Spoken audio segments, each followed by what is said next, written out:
Welcome back to the Creators Table. We are here once more with four amazing creators of immersive horror experiences. Tonight we're going to talk about the way the industry, so to speak, has changed over time and adapted and how it might in the future.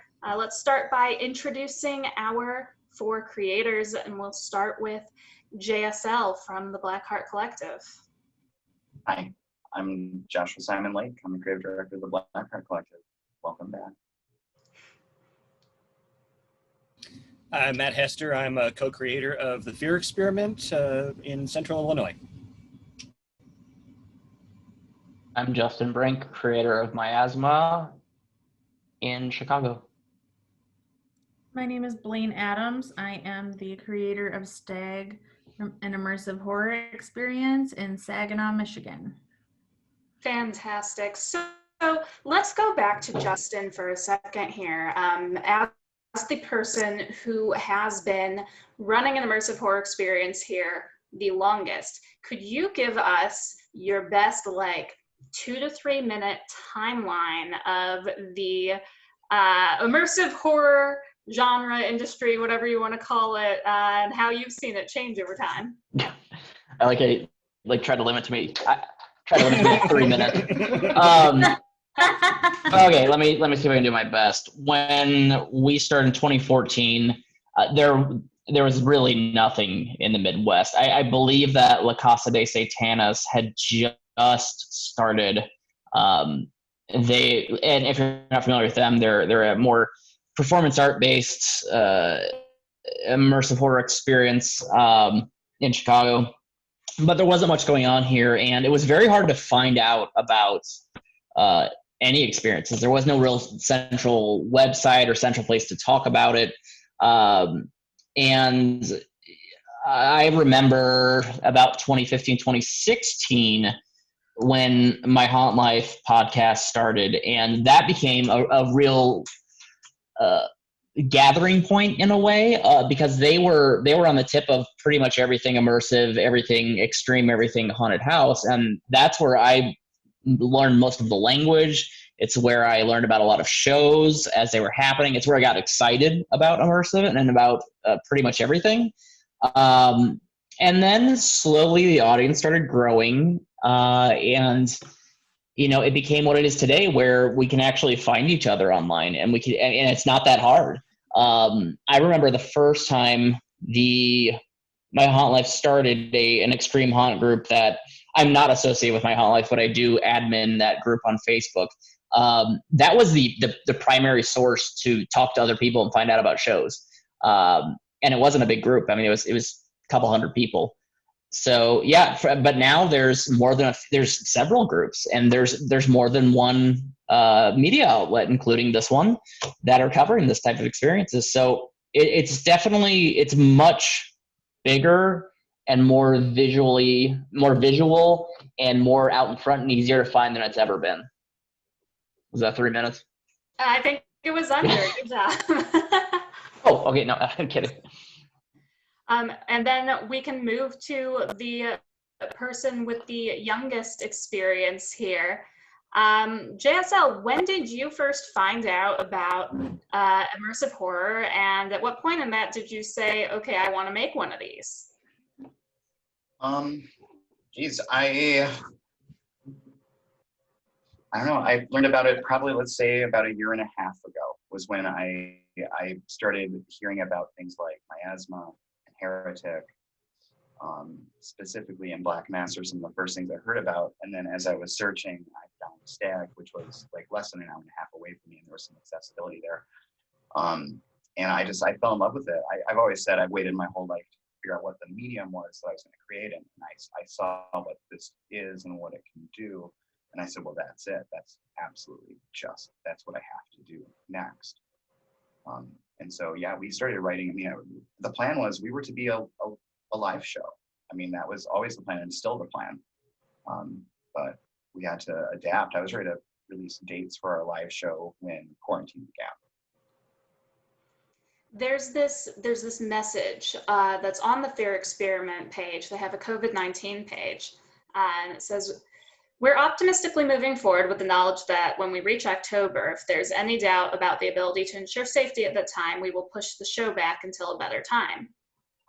So what happened when you reached October, Matt? Well, that came true. Well, when we first started like writing the show and putting the show together, it was, oh gosh, probably around April. And we thought, gosh, by October, we should be fine. And we discussed it with the cast, and we had so many safety provisions in place that, like, okay, if we do all of these things, is everybody comfortable continuing? Like, we had every safety precaution that could possibly be done, you know, in place. And then, gosh, like with about a week and a half before we were going to open, we had 2 cast members that ended up being around positive cases. They did ultimately turn out to be negative, but that realization hit me that, oh man, you know, if that should happen on a show night, we can't do a show if we don't know that they're negative. And if we have people driving 5, 6, 12 hours and we have to cancel, I will never recover from that. I will just have a heart attack and die right there on the spot. You know, you can't recover from that. So, and as far as like remote experiences, we don't know yet. We haven't really figured that out. We're waiting until COVID pisses off, and then we'll continue. And Blayne, you did manage to get in a show this year before everything fell apart, yeah? Yep. So we had our private show, A Story of Angela. We had 12 participants. 2 of them went through as a couple. So I believe that makes 14. It was a really awesome show, and I was not expecting the whole world to shut down a month later. So we were then planning our summer show, and then the whole world shut down. And so we canceled our summer show, and we're just waiting. And I'm okay with that for now because I'm in grad school. And so it was kind of like a needed break that I didn't know I needed.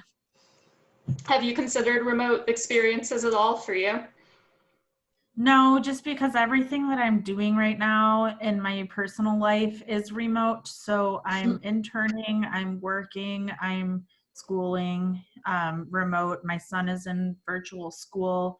It's all Zoom all the time.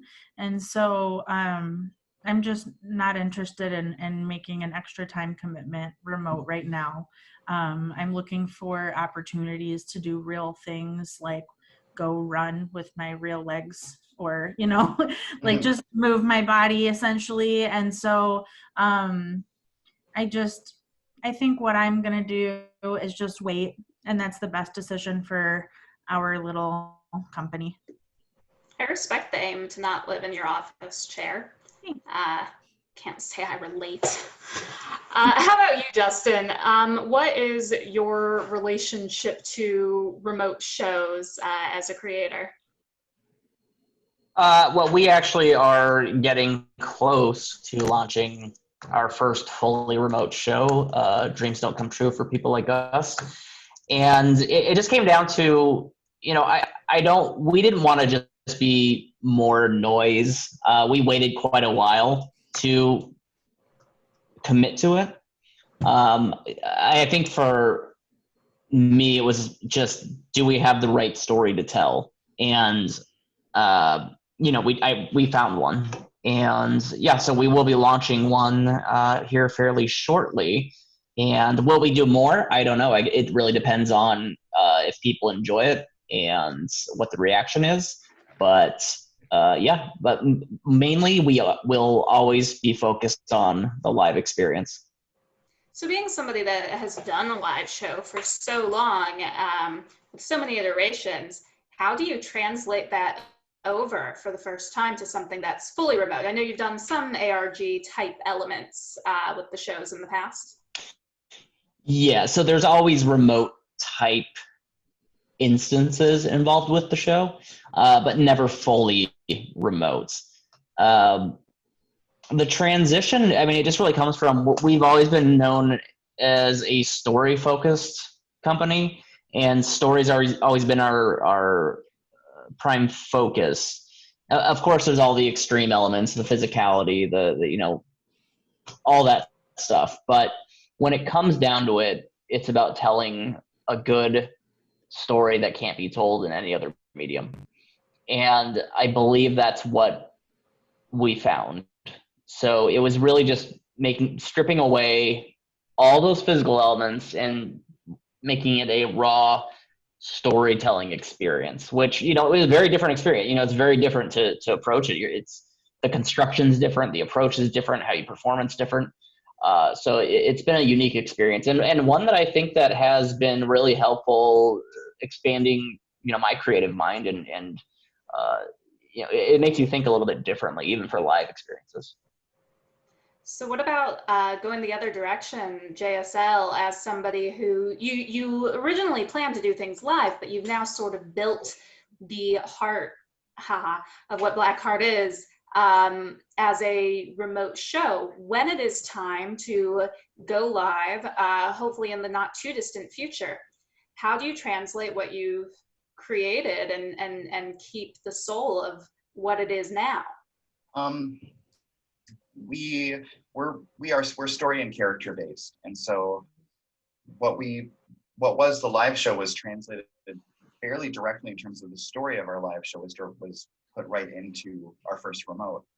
And so the bridge is there because anyone who's taken part in our remote experiences, they know these characters, they know them intimately probably, and it's going to give them an opportunity to interact with those characters that they know so well in a live environment.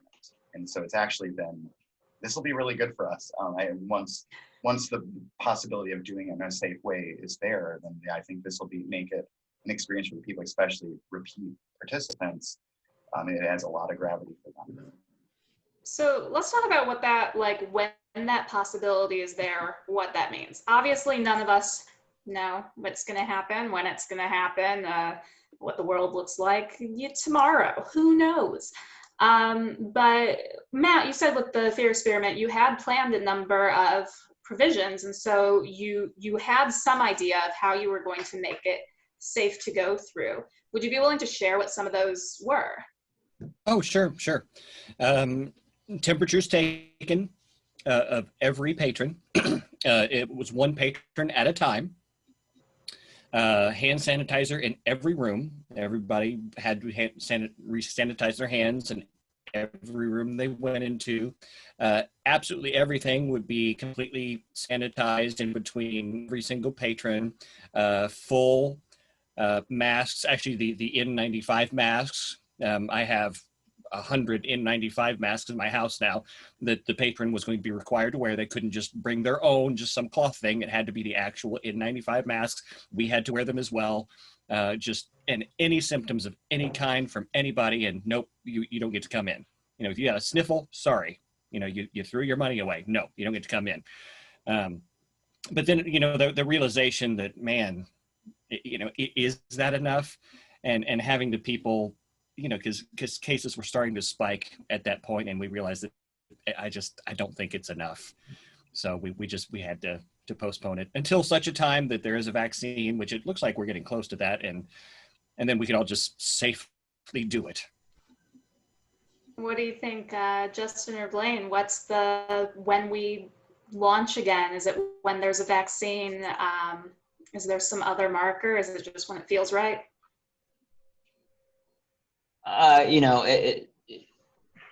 That's a rough question, because we'll have the vaccine, but as we're learning about right now, as of today, we're learning that just having enough of the vaccine, how it's distributed, who has, there's a lot that goes into that. We've never lived in this world before. I'm not going to get my hopes up that we have a vaccine and everybody will get it and we'll live in a happy world and it'll work. It's really hard to say. It's very unfortunate too. We were working on a show in January, a very big show that we would have got a lot of people through, and we had to cancel it. And now there's a lot of factors. I'm not going to mention anything about it, but there's a lot of factors that go into it. It wasn't in Chicago either. And unfortunately there's a lot of factors that go into it. And it's, I don't know once we're back to normal if that'll even be a possibility to do that show. So it's really hard to say. I'm going to ask it, and you don't have to answer it, Justin, but just because your shows always have the best fucking titles, will you tell us what the title of the show was? I can't. But But I promise you, it's a really good. Why would you even ask? I mean, Good, really? good try. It was worth a shot. Yeah. Gotta try. Yeah, I was thinking, you know, my sites are a bit selfish, I guess you could say, because, you know, I graduate in May and that's something that's happening in my personal life. But after that, then I'm going to look at, you know, opening STAG again. So hopefully after next May, I'm also supposed to go to Costa Rica after I graduate. So for 8 days, and then I'm going to plan my next, well, I've been planning my next STAG since March, but you know, when it can actually be executed safely, we're looking at next summer. Yeah, and I do hate to be the person who's like, oh, there's a silver lining to the pandemic, because it's a pandemic.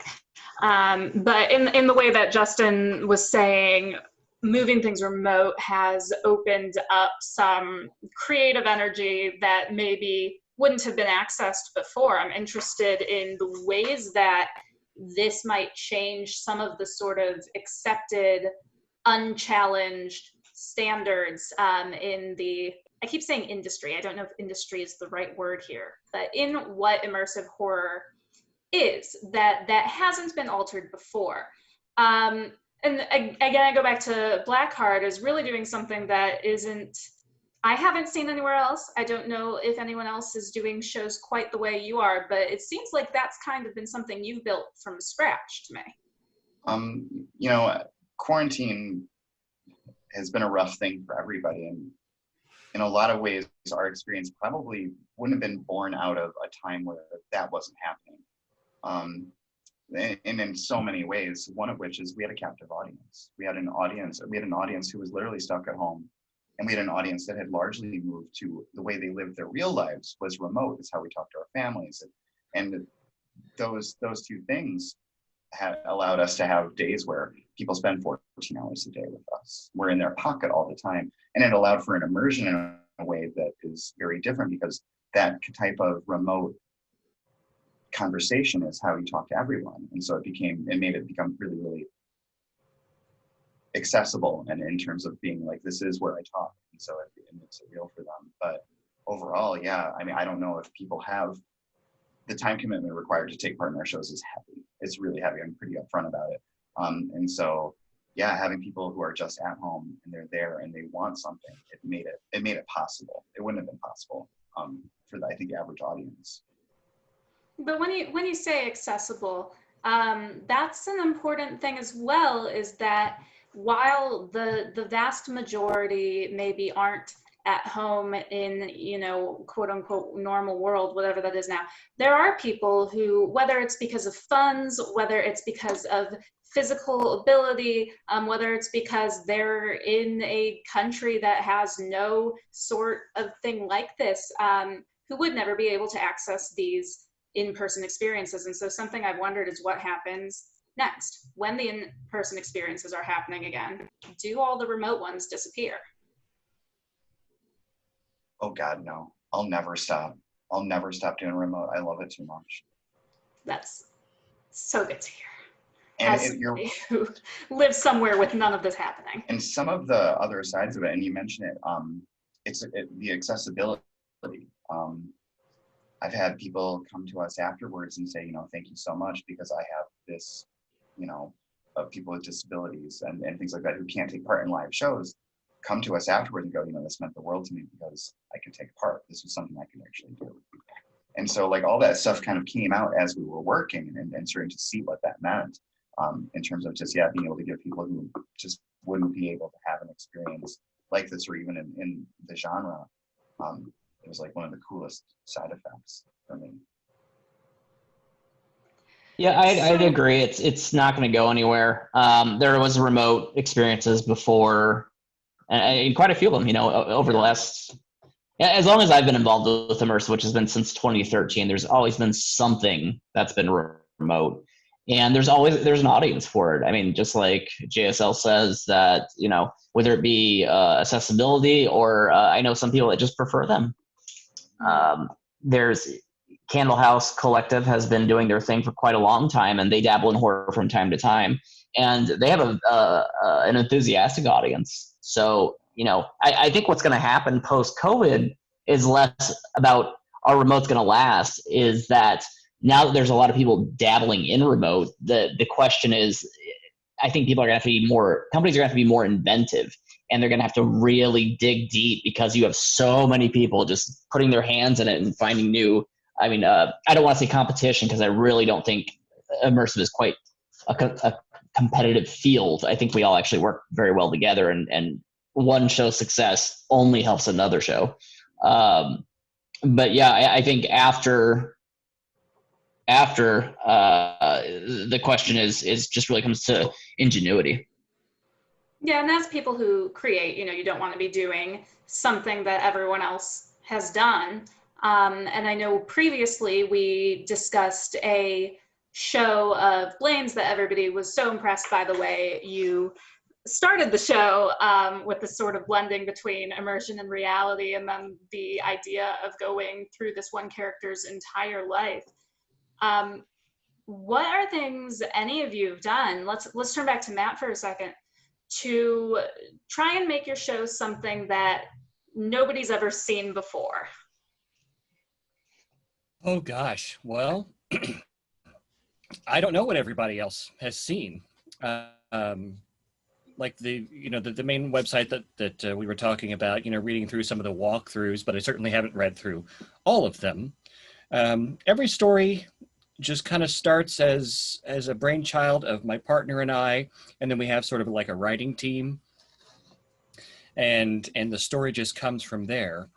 And just again going through those psychological elements of like, you know, what would freak me out if this were to happen right here? Oh man, yeah, that would do it for me. And then the story just sort of evolves from there. I hope that answered the question. Oh yeah. Okay. And what about you, Blayne? How do you keep the stories fresh, especially when you're, you know, doing them quickly? You have one each season sometimes. So I always need to like be in the space, so I can come up with some ideas. I can write them down on paper. I think of a lot of things when I'm like just about to fall asleep. So I'm like laying in bed and I'll be super nervous about the coming up show, and I'll just be like racing thoughts in my head, and I'll be like, I'll go through it all, like a whole story in my head, and I'm like, that's it, and I'll write it down. And so, you know, a lot of them just simply come from my brain. Another way that I, you know, try to keep things fresh is I stay in the space, and I try to think of how, you know, we can move through the space also and like make it make sense. And so a lot of my ideas also come from just, you know, putting myself in the space and putting myself as a participant, and like walking through myself and being like, what would I want to see happen here? A lot of things that work for me is just complete mystery, is just sitting in darkness for a while, you know, just being desensitized and just left alone for a minute. And so I like to incorporate that a lot in my shows. Justin, you'd mentioned media attention and kind of more and more people finding out about things, although you'd mentioned the New York Times and how you didn't actually think that article had been really what brought people to your show in a previous discussion we had. But how do you see the media interacting, particularly more mainstream media, any of you, with this industry? And is it good or bad? So I can't speak for anyone, but I can speak for myself. I have had experiences with mainstream media outside of you mentioned the New York Times, which was just an excellent experience, and they were very kind and understanding because they're the New York Times and they're, you know, good journalists. I'm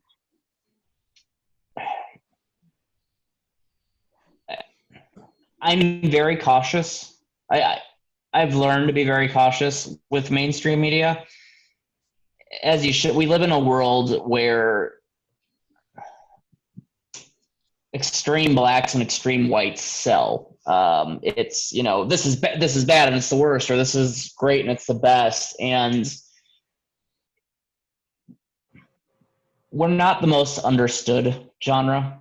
Immersive isn't the most understood. And then we dig even deeper, and then you find immersive horror, and you dig even deeper, and then you find extreme immersive horror.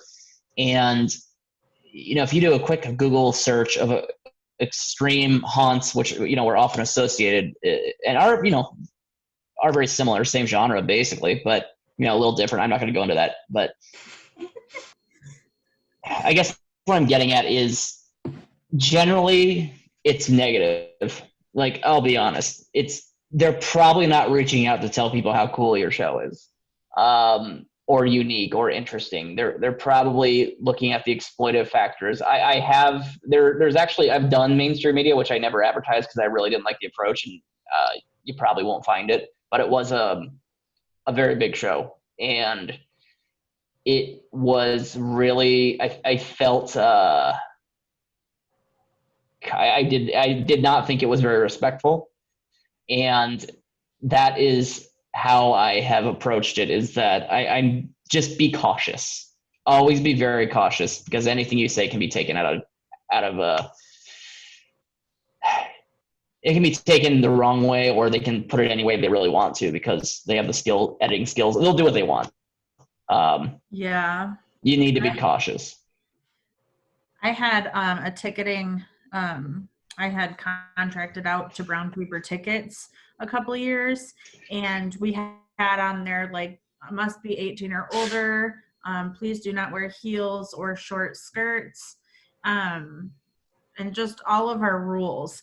Well, I had somebody call me from the sheriff's department asking why we're catering to minor girls, wanting them to wear short skirts. And like, I'm like, what, sir? Like, excuse me? I was just so blown away. I'm like, did you read the website? It says do not wear short skirts. You have to be 18 or older. Like, it was very weird. So someone must have reported it, like skimmed through our website and reported it, that they're catering to teens. They have to wear short skirts and heels. And I'm just like, I'm a woman. Like, what? Weird. I'm sorry. I had the exact same thing. We got reported to the local police for human trafficking and drawing in minors so that we could take off their clothes, which is, if you go to the website, it was 18 and over. All you know, we'll check your IDs, and yes, clothing will be removed, but we're not bringing in minors. But somebody went straight to like city council and reported us and said, yeah, there's illegal activity, and the police showed up. So I've talked to the police way more than I have ever had in my entire life, but they always seem to understand. I think what we do, there's so many nuances. It's very complex, it's complicated. And I think because of those things, it's hard due to the way that mainstream media especially works, to encapsulate what we actually do. It becomes that they can latch onto one thing, and that's pretty much it. I mean, we all know that in the press, I mean, it's extreme is a dirty word. It is. It's, you know, it's. So I think that probably most media wouldn't want to spend the time to actually figure out what it is we do fully, to be able to understand it and present it in a way that it's informative. I mean, outside of places like where we're at right now, you know, I mean, we're a niche market, really niche, you know. So before we close out, Can I jump back in there? Yeah. Sorry to interrupt, Allison. I did want to say that before, you know, I want to clarify some of my comments, that I have no problem with mainstream media, and I think journalism and media are very important things in this world, and especially right now. I guess what I'm getting at is someday, just be aware of who is asking you the questions and who they are and what their reputation is before you answer those questions. And I did want to mention a few years ago, it might have been 2 or 3, there was a situation around Cincinnati. It was a haunted house, regular haunted house, and this clown had chased down some 14-year-old girls with some sort of sex toy. And do you guys remember this? It actually made pretty big news. And then first, I don't know why, but 2 stations from Cincinnati reached out to me to comment on it. And I was like, there's no way I'm putting my name next to like clown with sex toy assaults, like minor. So like, that you just got to think about that type of thing. And obviously, if that's the subject, you know exactly what they want to say and why on earth they contacted us. Right. Framing is important, and I think that's something that you can tell by questions being asked eventually. To close out, though, I want to end on something a bit more positive, like looking forward. What would be what's your dream for your own experience in the future, or for extreme immersive experiences as a whole? Someone else go first.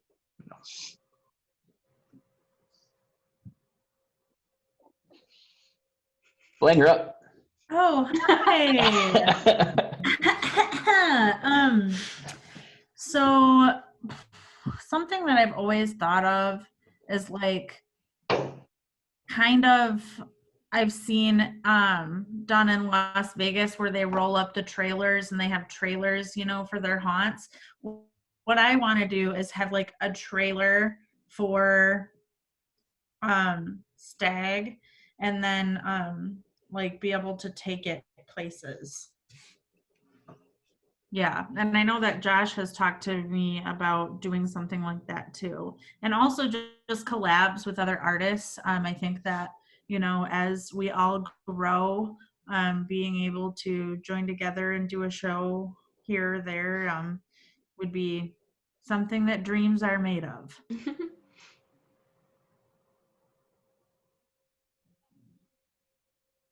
Yeah, I just like to see, everything just keep moving forward and to keep creating this very strange art that we're all creating, and the lessons that we're learning and taking through. To see remote embraced even more, and I love starting to see it coming into the kind of that focal point. And like I said earlier, I hope remote doesn't die. ARGs they become even more accepted, and I think they will be. And then of course, I'm ready to finish building my soundstage and pull that thing up and down the West Coast.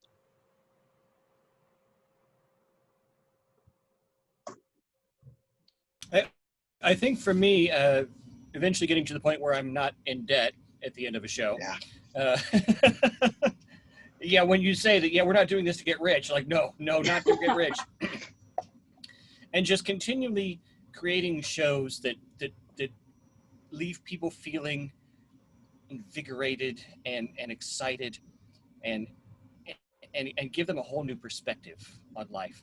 Our last show, Nightmare, it was sort of like taking them through, the basic scenario was taking them through all of the terrible things of their life and facing those.